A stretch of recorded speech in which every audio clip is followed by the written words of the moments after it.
Bir həyat olsun, heç itirməyim. Nə bugün, nə dünən, nə sabahıma. Ya da heç olmasın, mən düşünməyim. Nə səni, nə onu, nə başqasını.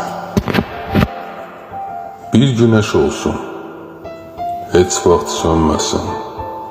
Yaysın şəfəqini qaranlıqlara. Bu ay da ulduz da gərəkli deyil. Qoy çıxsın gecələr aydınlıqlara.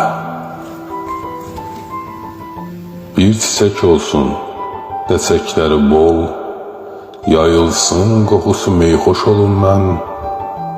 Ya bir daxma olsun, içində şərab, içim səhərəcən sərxoş olun mən.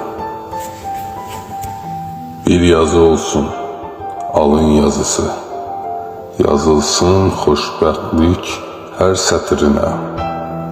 Ya da bir yol olsun, bir ömür yolu, məhəbbət səpilsin küçələrinə.